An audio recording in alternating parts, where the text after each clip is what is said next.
नमस्कार दोस्तों, मैं रोहित चिल्लर स्वागत करता हूं आप सभी का आपके अपने YouTube चैनल चिल्लर सर पे।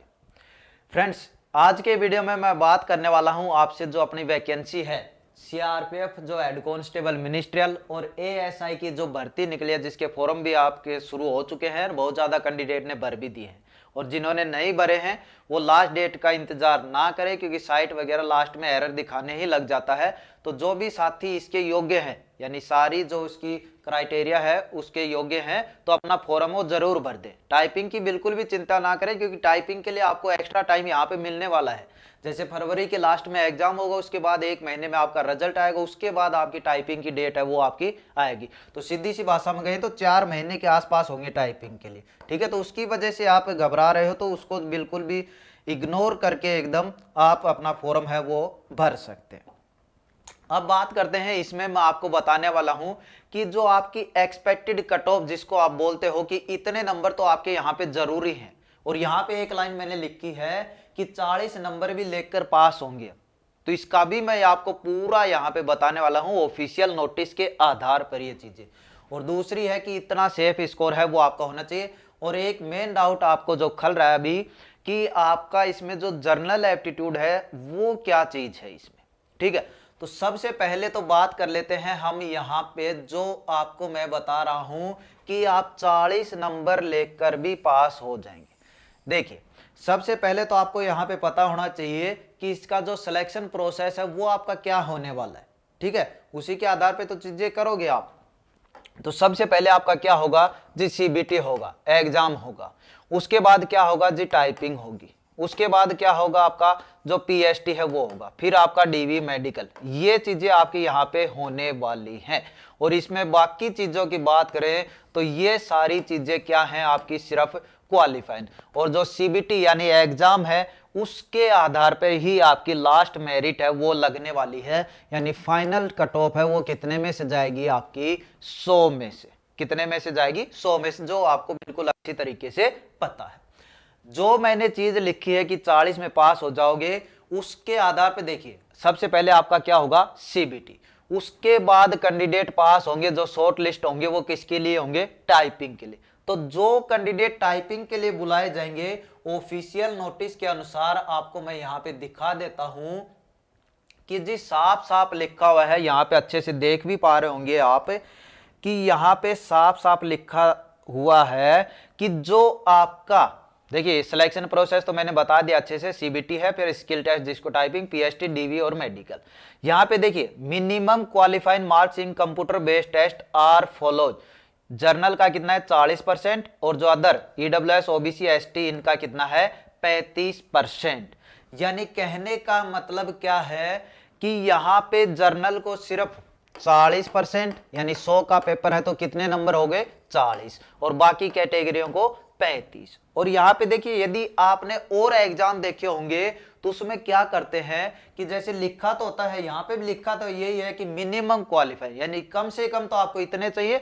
और जब कट ऑफ आती है, रिजल्ट आता है, तो उसमें आप देखते हो कि आपकी कट ऑफ है बहुत ज्यादा बढ़ के आती है। यानी ये नंबर, इतने नंबर वालों को ही पास नहीं करते हैं। इससे जो ज्यादा नंबर आते हैं, 50, 60, 65 तक भी चली जाती है, 70 तक भी चली जाती है, अलग एग्जाम की मैं बात कर रहा हूँ, तो उसमें तो ऐसा होता है। लेकिन यहीं पे बात करूं मैं यदि आपकी सीआरपीएफ की, ठीक है, और ये हम किस बेस पे कहेंगे, क्योंकि इसकी भर्ती है तो इसकी भर्ती है उसी के बेस पे कहेंगे। यानी इसकी जो पिछली भर्ती है कौन सी है, 2016 वाली।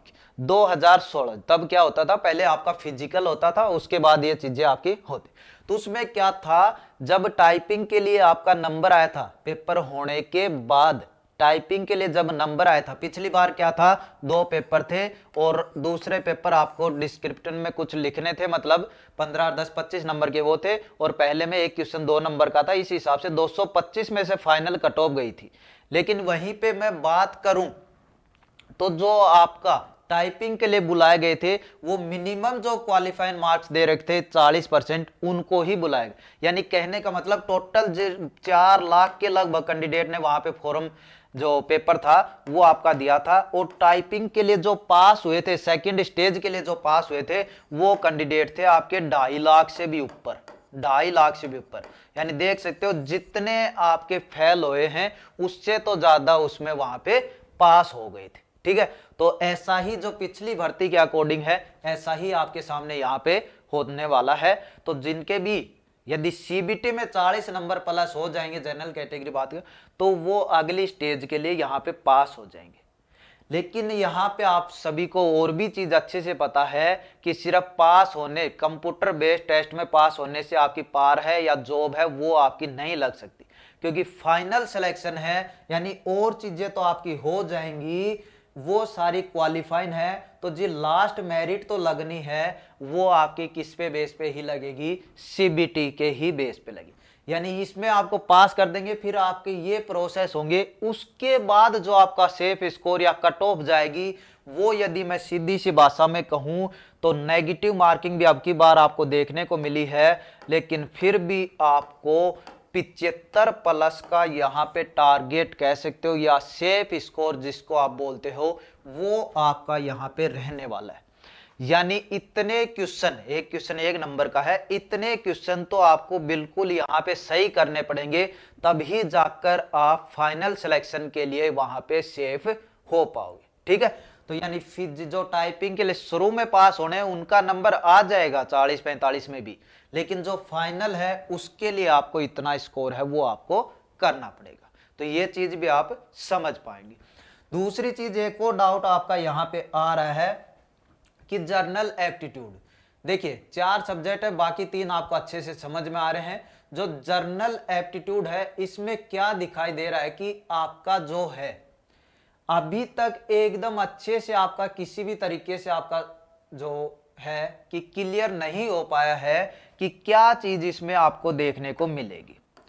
जब बात करें जर्नल एप्टीट्यूड की, देखिए वैसे तो क्या बहुत ज्यादा क्या बता रहे हैं जी, जीके आएगी, कुछ बोल रहे हैं इसमें क्या आएगी, क्लरिकल एप्टीट्यूड आएगा, और कुछ बोल रहे हैं रीजनिंग और मैथ के भी सवाल इसमें देखने को मिलेंगे। तो अभी जिस हिसाब से आप चीजें पढ़ रहे हो, बाकी 3 सब्जेक्ट तो आप अच्छे से पढ़ ही रहे हो, इसके लिए क्या करना है आपको, जीके है वो आपको जरूर पढ़ने हैं। बाकी और भी एग्जाम दे रहे होंगे इसके साथ में, क्योंकि आपकी एज होती है तो उसी के साथ साथ और भी गवर्नमेंट एग्जाम निकलते हैं, तो उसमें भी आप जीके पढ़ते हो वो चीजें। दूसरों क्या है, रीजनिंग मैथ तो आप इसमें भी पढ़ रहे हो और भर्ती कर रहे हो उसके भी, यानी इसकी बात है तो इसमें भी आपका मैथ और रीजनिंग है।